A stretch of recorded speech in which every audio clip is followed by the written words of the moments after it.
Hey, Power Athlete Nation. Hey, John. I'm speaking on behalf of Power Athlete Nation. Hey, that's always good. Thanks for joining us on another episode of the premier podcast in strength conditioning, Power Athlete Radio. You're welcome. Man, I'm really excited about doing some alterations to this podcast room. I did some sketches, man. I got some really cool stuff I'm going to come out with. I can't wait either. I know. I'm excited. I know you should. I just had flashbacks back in 2014 when I was with the Ruiz. Every 3 weeks, we had to reorganize the weight room. Oh, boy. Keep things fresh for the athletes. No, that was a lot of weight. I think, you know what? I got some cool sketches. I got some good ideas. I put up one of the skulls from one of the deer that I shot. Actually, the first deer I ever shot here on this property. So I got some other ones. I got a pretty bitchin' hog skull. And I got 2 more deer skulls. So how would you describe? Is that a English setup? How would you describe? That's called a European mount. European. That's what I was. A European mount. So, but yeah, no, I got a pretty bitchin' 10-point that I actually shot right about 100 yards from this front door, and I'll post him up there pretty soon. So I'm pretty excited. I got to go grab those. But I got some other alterations and some other ideas. Yes. And that cedar plank in which it's on, that's from the ceiling? No, actually, the planks weren't thick enough. I wanted a thicker plank. So actually, I got that from the taxidermist.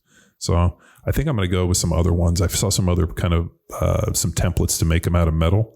So I'm either going to go make them or maybe I'll just buy them because it'll probably be faster than me actually making them. Sweet. So yeah, we'll do some stuff. But enough about us. Enough about the Power Athlete podcast room. I think we have some questions to answer from the hotline. This question is heavy, John, and it's coming from one of your good dear friends. So, surprisingly, Stephen and I have talked many times on the phone. We email, and I've never actually ever met him in person. I got to swing by their shop in Carbondale, Colorado, off-road design. But at some point, we'll meet up. Yes, and he's not holding back. Maybe he'll invite Power Athlete Radio to come on the ultimate off-road adventure. Maybe. Why don't we just build something and go win it? Well, it's an invite. And by we, I mean you and DJ. It's an invite only deal, but I think for answering this question, Power Athletes should get an invite, and at the very least, we could sponsor and maybe take a vehicle with us. Sweet, and record an episode live. That'd be good. Well, we'll have to bring a 4-door. So we'll have to get you and DJ because we got to have our mechanic.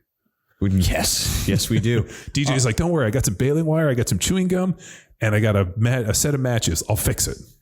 He is the MacGyver of shitty trucks. So for those of you guys who don't know, DJ was one of the kids who came with me when we left California. I basically kidnapped him, put him in the truck and brought him with him. And now he works for Joe Martin on Iron Resurrection show on Velocity Channel. And it's funny whenever DJ comes up, like whenever there's a problem, they're like, we don't know what to do. Go find DJ. And like DJ, pops out like Mr. Deeds, like, good evening, how can I help? And just figures something out. And I guess Joe's pretty funny because Joe's like, man, that kid's an old soul. He knows a lot of shit like that nobody knows. So he's definitely has a unique skill set. That he does. All right. Ready, John? Let's do it. Fire it up. This is a fun one. All right. Hey, Power Athletes. Stephen Watson calling in to cool off the hotline. I'm a square body fan and a fan of people being better people. And along those lines, I feel like after the, I believe it was Paul Carter maybe discussion where I think John was talking about not really wanting to talk to people about his opinions to impress them. I feel like there's some room to talk about a couple of concepts along the lines of thoughts versus opinions. If that guy had asked for your thoughts on a subject, would you be more inclined to answer some questions? And also along the lines of the words impress and inspire, because we should all be living a life that tries to lead and inspire somebody, maybe a lot of people, probably should be a lot of people. And those are kind of important things. The ability to do things that other people want to emulate, be a way to live your life a way that other people want to emulate. And at what point is it your actions that inspire people? And when is it your words and your thoughts that inspire people? So there's a whole lot to use one of John's terms, there's a whole lot to unpack right there. So there you go. Start unpacking. Bye. Well, thanks, Steve, from Off-Road Design, from calling in and leaving a excellent kind of a question in a lot of ways on the hotline. For all intents and purposes, I stole the term unpack from Rob Wolf. Whenever I'd hit Rob with a question, he'd be like, "Ooh, that's a lot to unpack." And I always liked it because in a lot of ways, whenever you get these questions, it's like somebody dropping a suitcase, right on top and being like, here. And then as you unpack it, you start realizing like, oh man, there's a lot of layers to this. So I am paying attribution to my good friend Rob Wolf for using the term unpack. And you know what? To quote Rob Wolf, there is a lot to unpack in this one. Just for some clarity, to go back on that Paul Carter deal, what I was really talking about was there were different social issues that have hit us within 2021 or even before, where people started demanding, what do you think about this? What's your opinion on this? Demanding, somehow feeling that there's a sense of entitlement to know exactly where I stand on things. And I think that's fucking bullshit. I don't think that anybody should demand your opinion on anything, but the delivery and more importantly, how people communicate today has really changed. There's this weird sense of entitlement where if, you're a public figure, and by public, I mean having an Instagram page and posting content and having a podcast and a company, that somehow people have to figure out where the barometer of the company fits within these social issues. And there's this weird sense of entitlement and demand that I just think is fucking horseshit.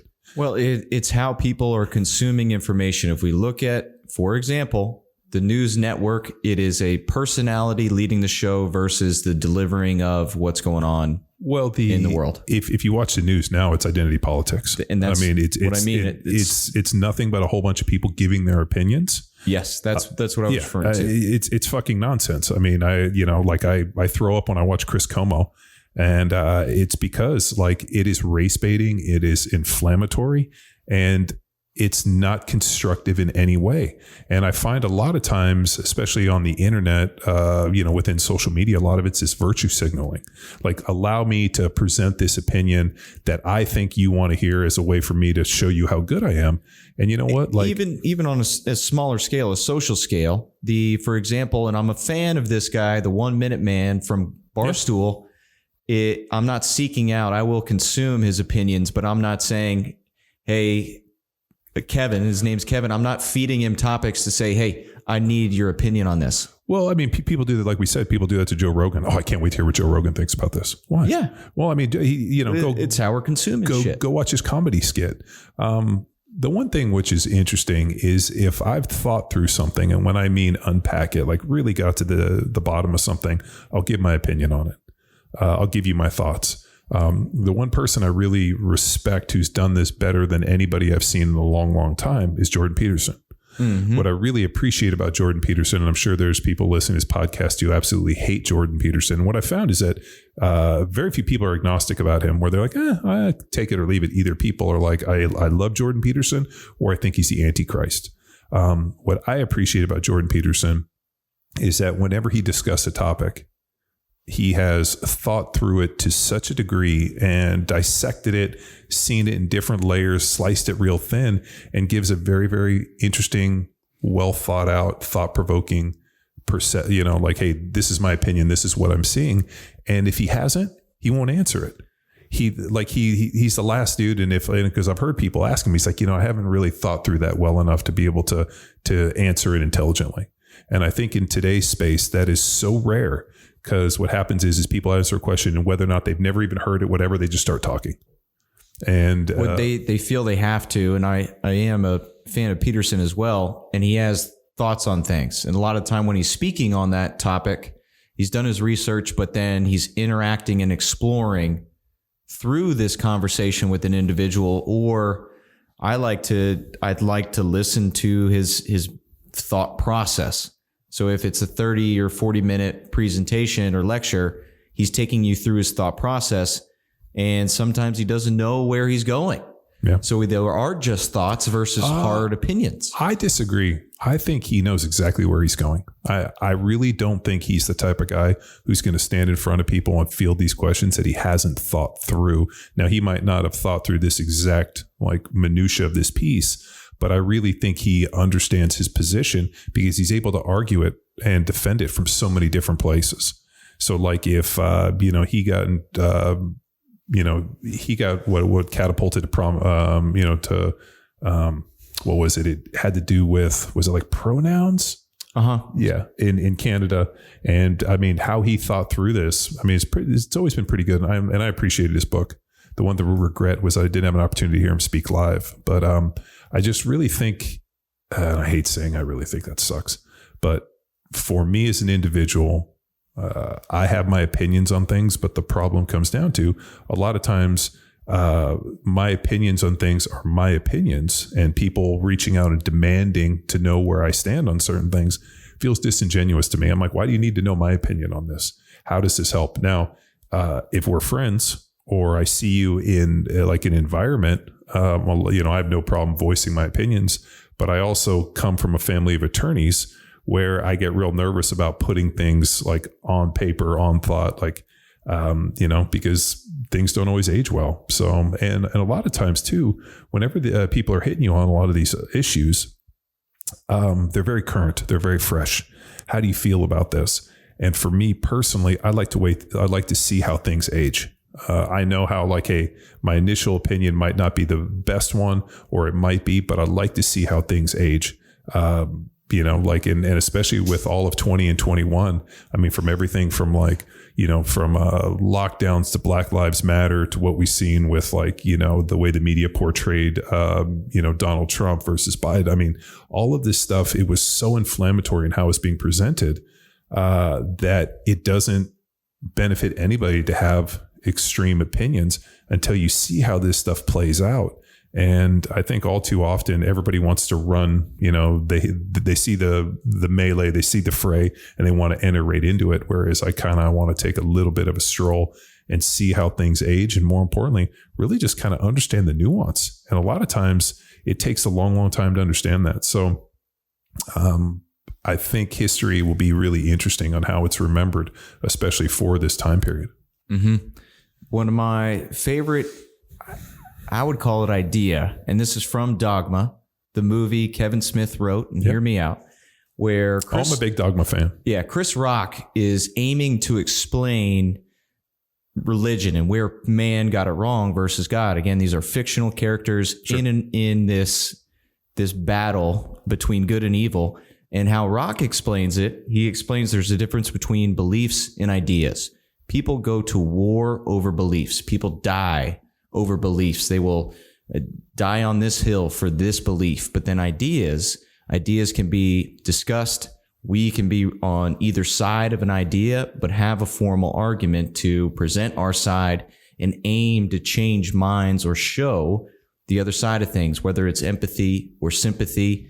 Ideas are allow us to have change and grow as individuals versus beliefs where I refuse to listen to you because I have this belief. Well, we're seeing this all too often, where no longer are we allowed to have intelligent conversations. No longer are we allowed to associate people that disagree with us.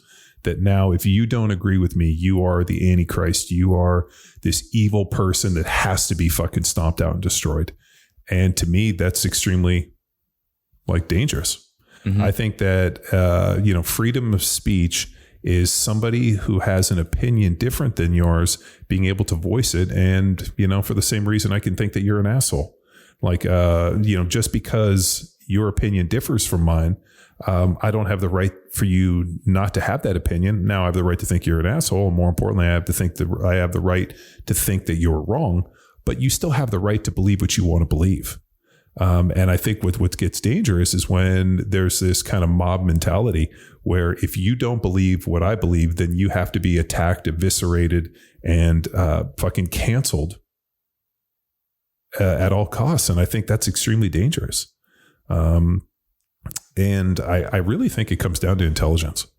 I think the more intelligent an individual is, the more ideas you can entertain that aren't yours. So I always think about, obviously I'm like to believe myself as a rhetorician, modern rhetorician, but a big part of rhetoric and a big part of argument, especially when you go back and you look at the historical implications of it, For you to effectively argue against something, you have to accept their idea to understand it. So I don't have to accept it, but in my mind, I have to say, okay, do I understand the position in which this person's fighting from?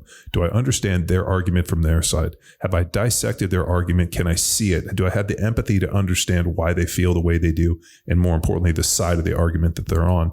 And then once I can absorb that and once I can understand it, then it allows me to argue against it. And the problem comes down to, in today's society, and this came from the Coddling the American Mind, which if you guys haven't read, please go read it, because it puts a lot of this stuff in light.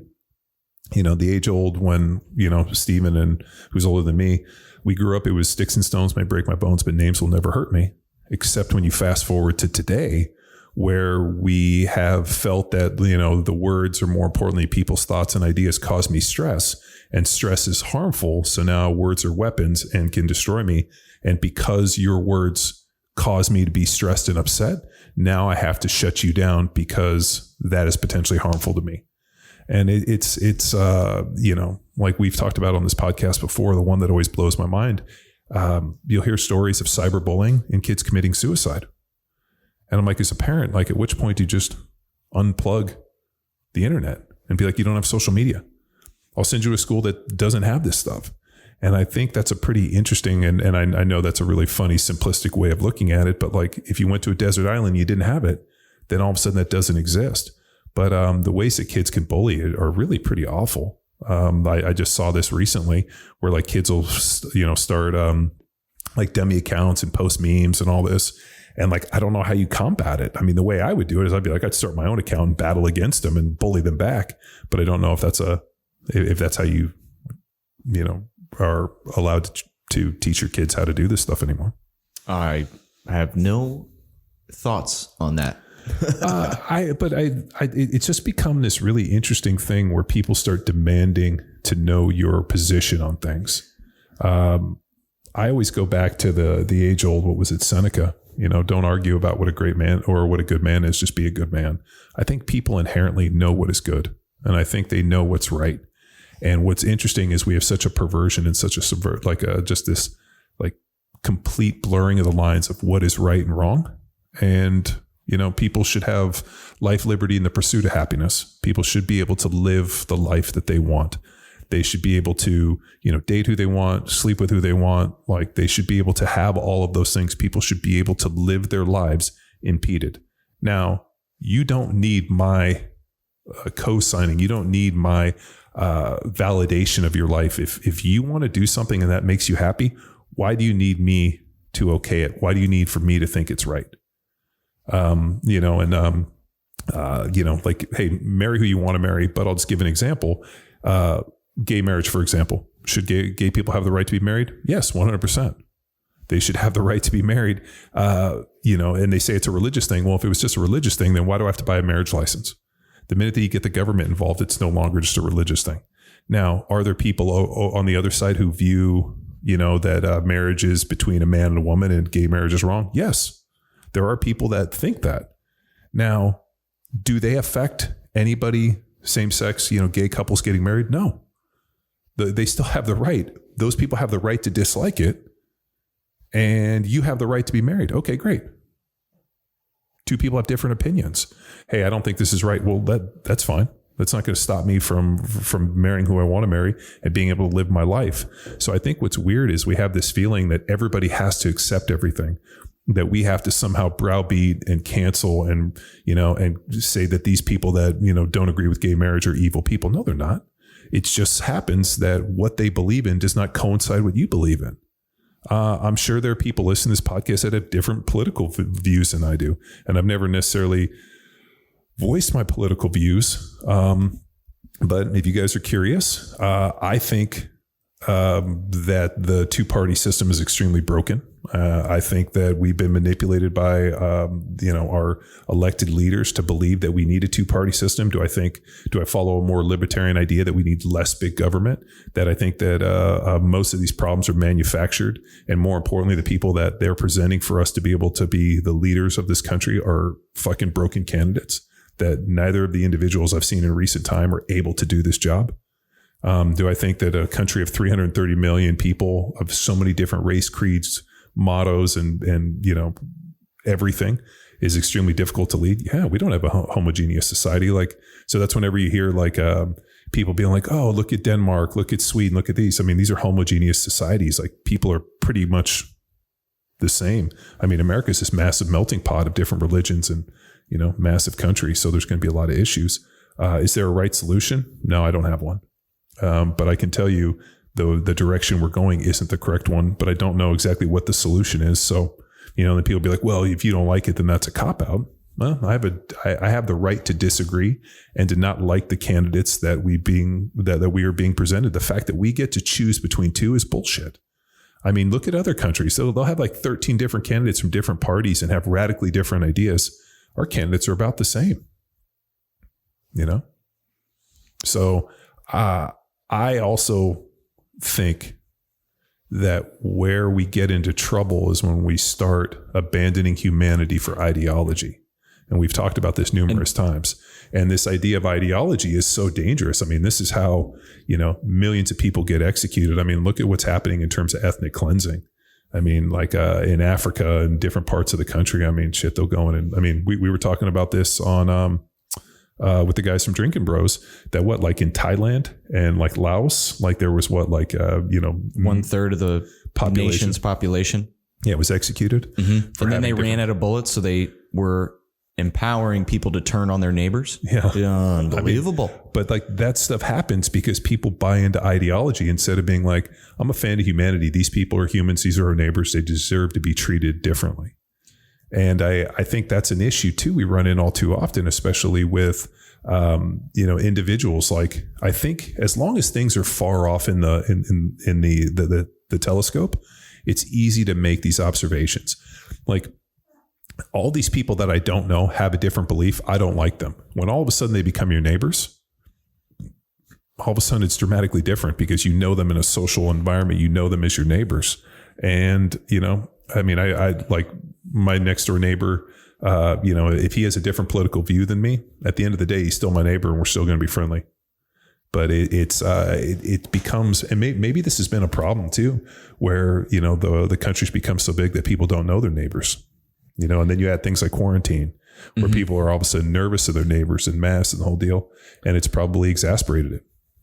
I can loop this back into strength and conditioning, John. Please do.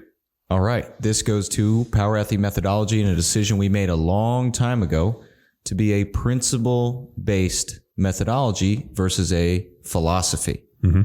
And if we look at these two things, our thoughts aiming our principles, we have biology principles, overload, reversibility, and things that occur through our experience and understanding of applying programs to the body.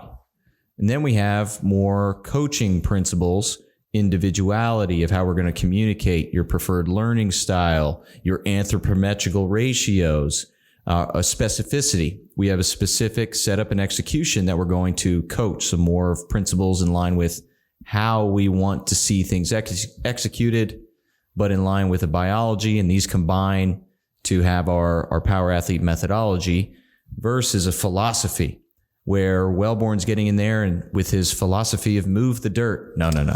Well, hold on. So where coaches that are very popular on the social media and people are looking to them for their philosophy and opinion, those are the false prophets, where coaches that don't understand the principles or they haven't the experience applying these rules, they lean to those philosophies and that aiming to inspire versus sound strength and conditioning principles, programs, and then coaching the athletes up on the fundamentals to be expressed in whatever their goal might be. The reason being is people will always defer to magic. There's this idea that, it's not what it seems, and that there has to be something a deep layer. And we see it in nutrition. We see it in strength and conditioning. We see it within performance. We see it within just about everything. The more complexity that you add to something and the more you kind of tint it, the more people get excited by it. Like, we've seen it all the time with diets that, hey, like there's magic foods and this. At the end of the day, it looks like calorie balance. It looks like, balancing energy expenditures.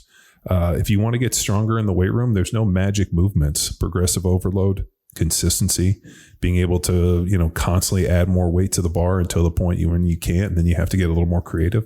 There's no magic in that. Milo's bowl, and the story from, Milo as he grew up, he picked up the young calf, and as the calf grew and he grew, he still picked it up. I mean, that is probably one of the greatest, analogies for strength. I mean, with strength conditioning, and something that I disliked is there was always a lot of like black box. There was always this idea of like, well, you can't see behind the curtain. And I always thought that was bullshit. In academia and within school, I mean, everything was all laid out. Everybody had the same information to look at, and how you applied it was on you. I think what happened all too often, what I disliked about strength conditioning and why we started this, was there was this idea of like, here's all my information hidden behind the paywall, and there's this magic, and I'm somehow the fucking magician that's going to the guru that's going to, allow you to reach your level. And I think that's just disingenuous. And I know in today, this is kind of weird to say, but if you really want to know my opinion on something, call me on the phone and talk to me. Is that your way to give out the hotline number, John? No, well, I mean, we answer it here, but it's kind of one-sided. I mean, obviously we listen to a pre-recorded question, we answer it, but I forgot who it was. Maybe it was Matthew McConaughey, where he was like, he made a funny comment where he's like, people have issues with me all the time. And he goes, if it was really important, they should just call me on the phone and we can discuss it. And they were like, well, what if we don't have your number? And he's like, well, then obviously we're not friends enough for you to have issues with me.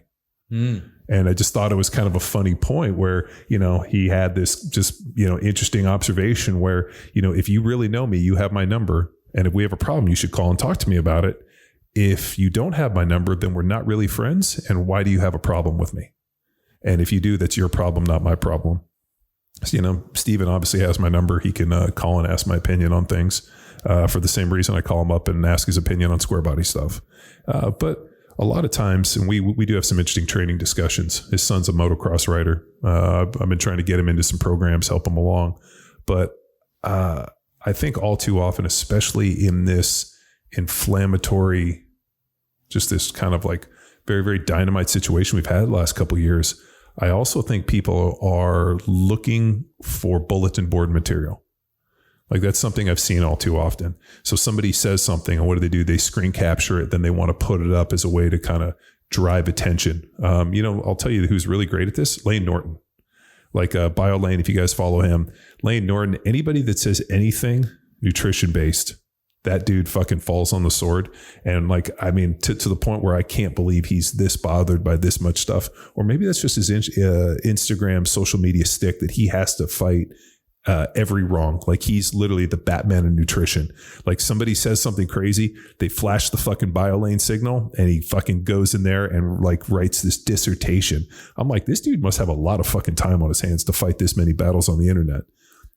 So John, is he aiming to impress, so flex his experience, or inspire others to make nutritional change? I don't know if browbeating people inspires them.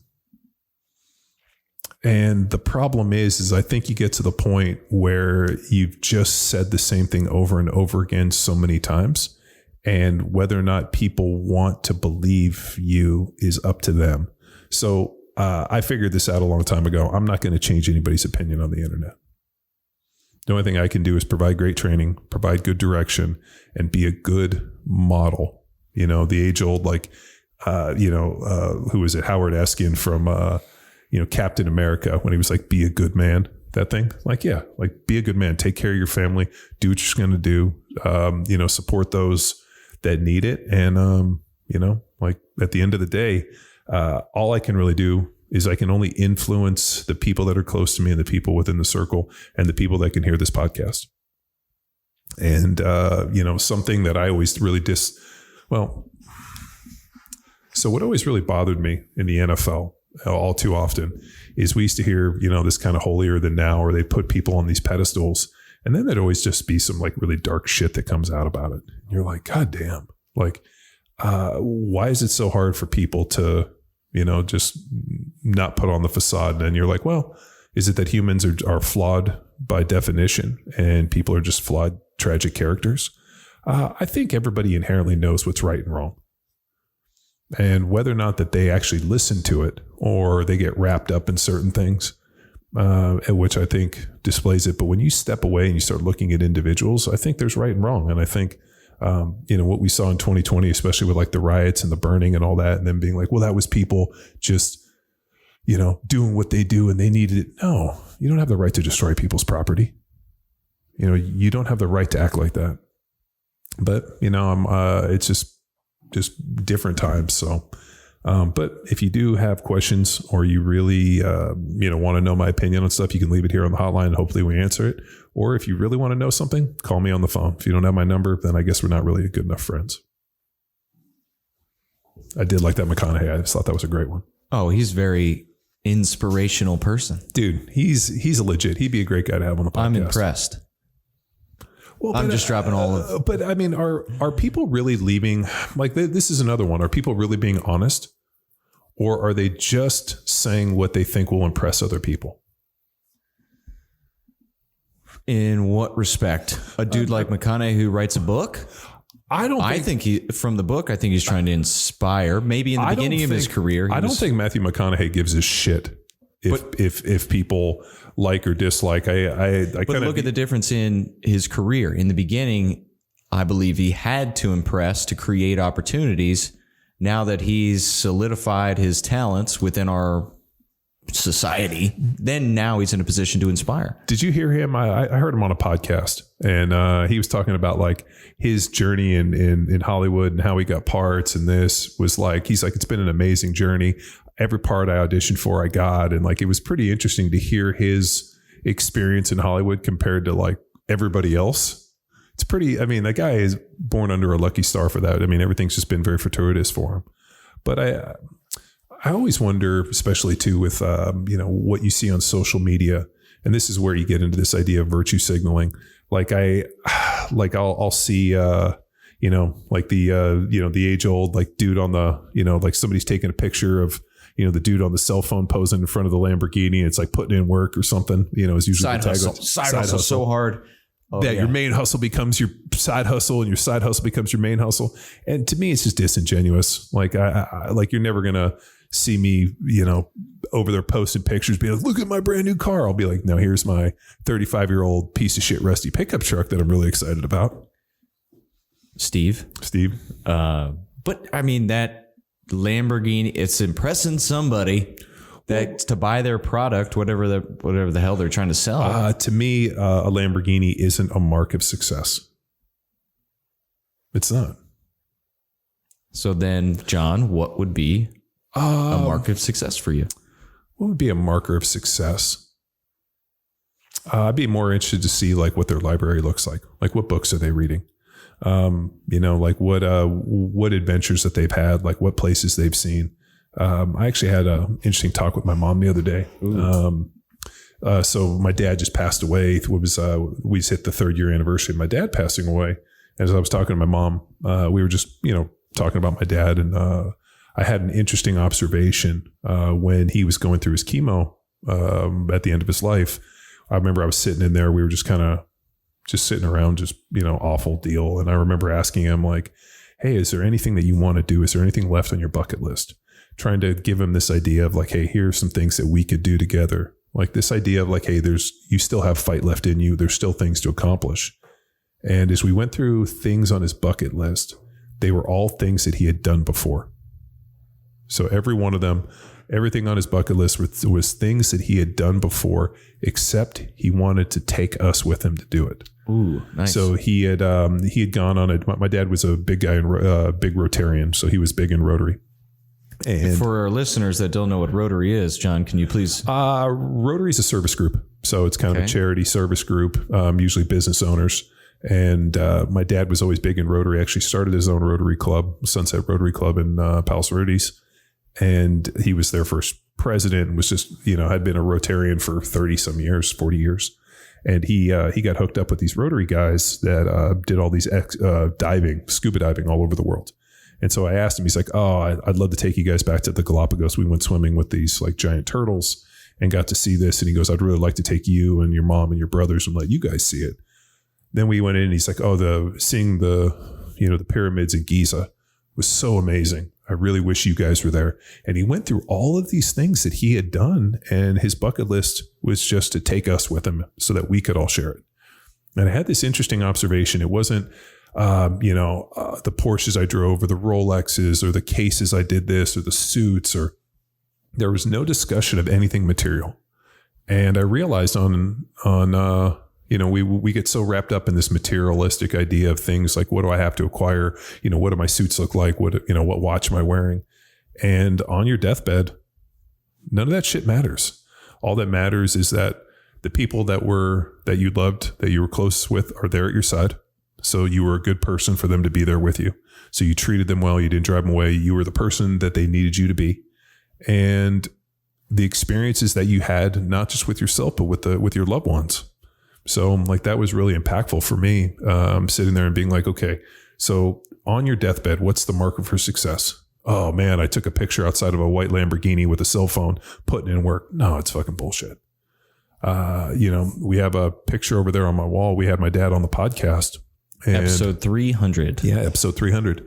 And just being able there to have that opportunity. But, the years I had with him were great. And I still enjoy, all the, you guys hear me quote my dad constantly. And all of those were never as like, hey, John, here's some thoughts to think. It was always things just within passing.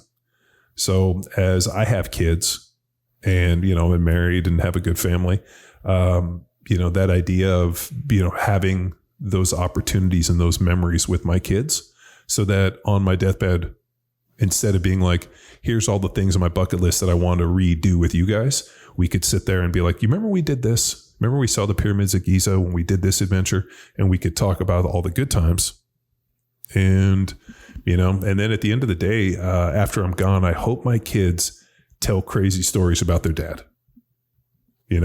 Being like, dude, we moved to the middle of Texas. My dad built this big building and they had weights, and his friend showed up and he used to just murder these Block 1 dudes with all this crazy shit he built. And like, they had a podcast. Let us talk shit to them. Yeah. And, we got to do fun stuff. And I think like that to me is more impactful. Like the adventures that you have, like when, Steven invites us to go on the ultimate adventure with him.